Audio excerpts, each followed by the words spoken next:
चलो ध्यान दो। देखिए, द्विघात समीकरण के मूलों की प्रकृति ज्ञात करना है, ठीक है।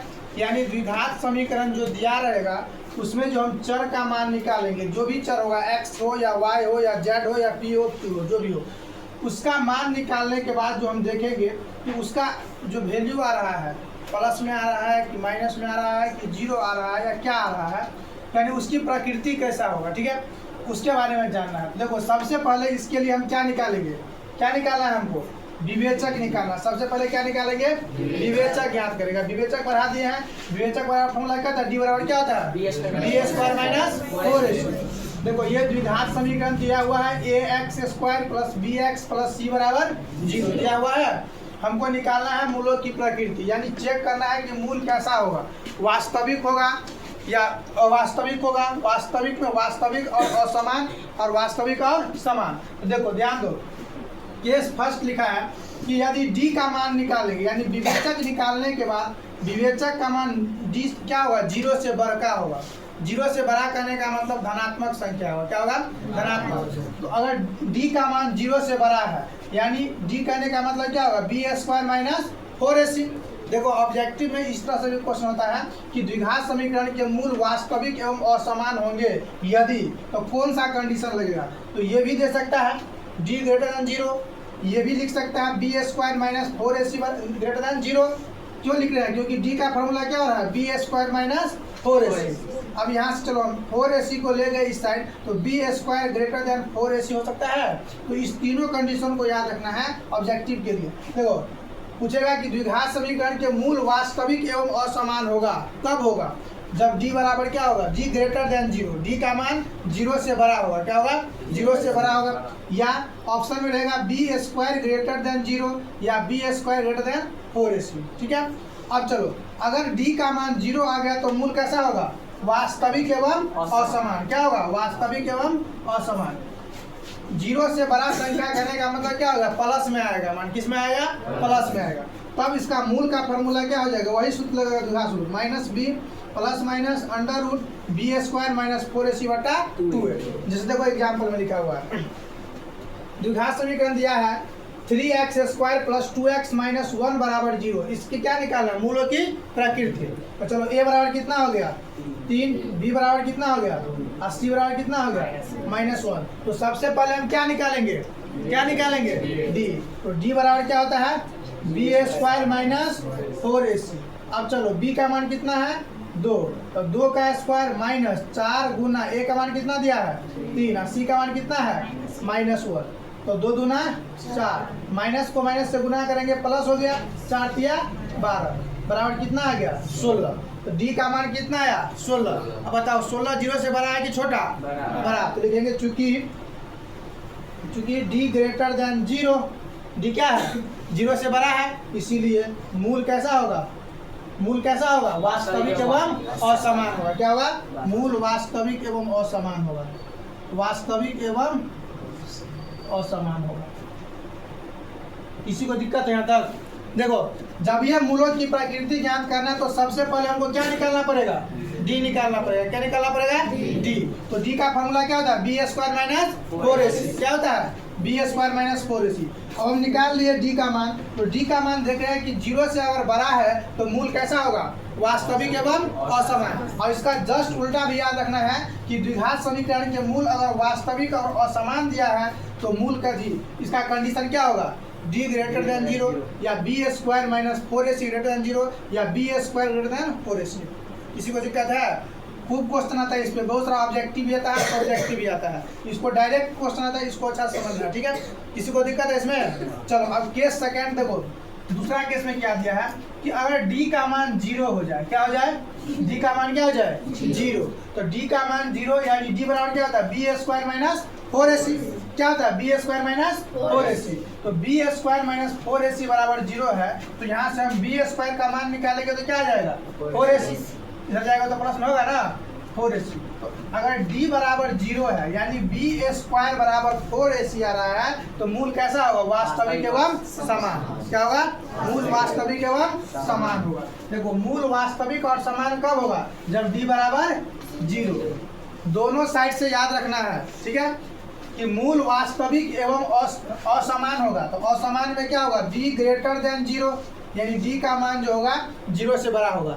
लेकिन मूल वास्तविक एवं समान दिया है तो d का मान किसके बराबर होगा, 0 के बराबर होगा। किसी को दिक्कत है यहाँ तक? d का मान किसके बराबर होगा, 0 के बराबर। और d का फॉर्मूला क्या होता है, b स्क्वायर माइनस 4ac। तो b स्क्वायर माइनस 4ac बराबर 0। यहाँ से b स्क्वायर का मान निकाले तो क्या आ गया, 4ac। ये सब ऑब्जेक्टिव के लिए लिखे हैं। ऑब्जेक्टिव में कोई कंडीशन दे सकता है, कहेगा कि द्विघात समीकरण के मूल वास्तविक एवं समान होने का क्या शर्त होता है, कब होगा। तो या तो d बराबर 0 दिया रहेगा, या b स्क्वायर माइनस 4ac बराबर 0 दिया रहेगा, या b स्क्वायर बराबर क्या दिया रहेगा, 4ac। इस तीनों कंडीशन में मूल कैसा होगा, वास्तविक एवं समान। क्या होगा, मूल वास्तविक एवं समान होगा। अब चलो इसका मूल निकालने का फॉर्मूला क्या होता है, minus B plus minus under root B square minus 4ac बटा 2a। अब देखो यहाँ पे d का मान कितना हो गया है, 0, यानी b स्क्वायर माइनस 4ac का मान कितना हो गया है। अब यहाँ पे b स्क्वायर माइनस 4ac की जगह पे क्या लिख दिए 0।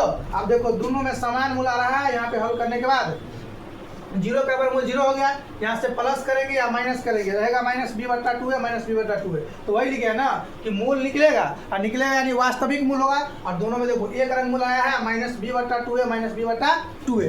तो ये भी पूछता है कि द्विघात समीकरण के मूल अगर वास्तविक और समान है तो उसका मूल क्या क्या होगा। तो माइनस b बटा 2a, माइनस b बटा 2a। समझ में आ गया सबको।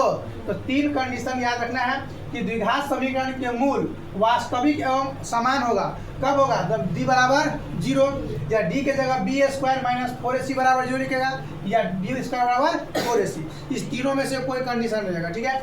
और उसका मूल पूछेगा तो माइनस b बटा 2a, माइनस b बटा 2a। अब चलो यहाँ पे ध्यान दो। अब ये समीकरण दिया है 3x square minus 4 root 3x plus 4 बराबर 0। इसका क्या निकालना है, मूलों की प्रकृति, कि मूल कैसा होगा, वास्तविक समान होगा या वास्तविक असमान होगा या वास्तविक नहीं होगा। तो चलो इसको सॉल्व करते हैं। तो a बराबर कितना हो जाएगा, a बराबर कितना होगा, b बराबर कितना हो जाएगा, माइनस 4 रूट, और c बराबर कितना हो गया, 4। तो हमको मूल की प्रकृति निकालने के लिए क्या निकालेंगे, क्या निकालना है, विवेचक। d बराबर क्या होता है, b स्क्वायर माइनस 4ac। तो b का मान कितना आया है, माइनस 4 रूट 3 का होल स्क्वायर, और माइनस 4 गुना a का मान कितना है 3, c का मान कितना है 4। अब जब इसका स्क्वायर करेंगे तो माइनस का स्क्वायर तो प्लस हो गया, 4 का स्क्वायर कितना आता है 16, और रूट 3 का स्क्वायर 3, अब माइनस 4 3 बड़ा चौक 48। तो 16 3 48 माइनस 48 कितना आ गया 0।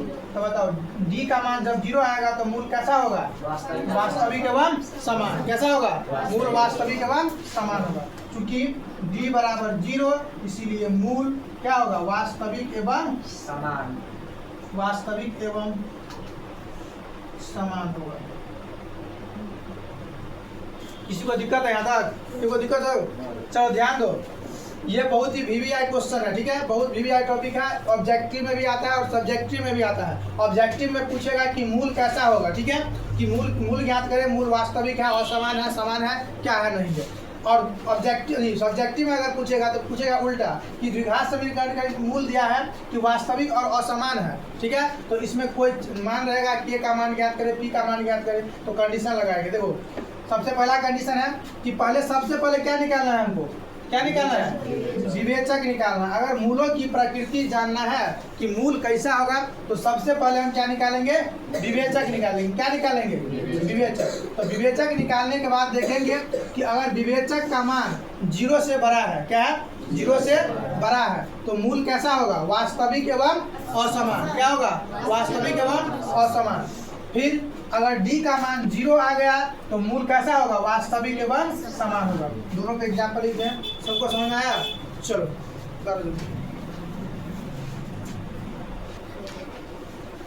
देखो ध्यान दो, तीसरा केस क्या है, देखो जब d का मान 0 से छोटा होगा, क्या होगा, d का मान 0 से छोटा होगा, यानी d लेस देन 0। 0 से छोटा क्या होगा, माइनस में होगा। 0 से छोटा क्या होगा, -1 -2 -3, यही ना होगा। तो अगर d का मान 0 से छोटा हो यानी ऋणात्मक संख्या हो, d का मान निकालेंगे और माइनस में आंसर आ जाएगा, ठीक है। तो जब माइनस में आएगा तो मूल कैसा होगा, अवास्तविक या काल्पनिक होगा। साधारण भाषा में कहे तो इसका कोई हल नहीं होगा। समझ में आ गया। तो डी का मान अगर 0 से कम है यानी माइनस में आ रहा है तो मूल कैसा होगा, अवास्तविक या काल्पनिक होगा। जैसे देखो एग्जांपल लिखा हुआ 2x square plus 7x plus 11 बराबर 0। तो इसमें a बराबर कितना है, b बराबर और c बराबर 11 है ना। चलो अब इसका निकालना है क्या, d निकालेंगे, क्या निकालेंगे d। तो d बराबर क्या होता है b स्क्वायर माइनस 4ac। तो b का मान कितना है 7, तो 7 का स्क्वायर माइनस 4 गुना a का मान 2 और c का मान कितना है, तो 7 सत्ते 49 माइनस कितना आ जाएगा 88, घटाओ तो कितना आ गया। अब बताओ ये 0 से छोटा है कि बड़ा है, छोटा है, माइनस में आ गया ना। तो माइनस में छोटा हो गया यानी कि माइनस 39 जो है 0 से छोटा है। तो लिखेंगे चूंकि d लेस देन 0 इसीलिए मूल कैसा होगा, अवास्तविक होगा। क्या होगा, अवास्तविक होगा। किसी को दिक्कत है यहाँ तक, किसी को दिक्कत है। तो 3 को केस हो गया। केस पहला हुआ कि अगर d का मान 0 से बड़ा है यानी d अगर धनात्मक संख्या है तो वो मूल वास्तविक एवं असमान होगा, ठीक है। दूसरा केस है कि अगर d का मान 0 के बराबर है, ठीक है, तो मूल कैसा होगा, वास्तविक और समान होगा। और तीसरा बात है कि d का मान अगर 0 से छोटा है यानी ऋणात्मक संख्या रहा तो मूल कैसा होगा, अवास्तविक या काल्पनिक होगा। समझ में आएगा सबको। किसी को दिक्कत है उतारो जल्दी, उतारो तीसरा।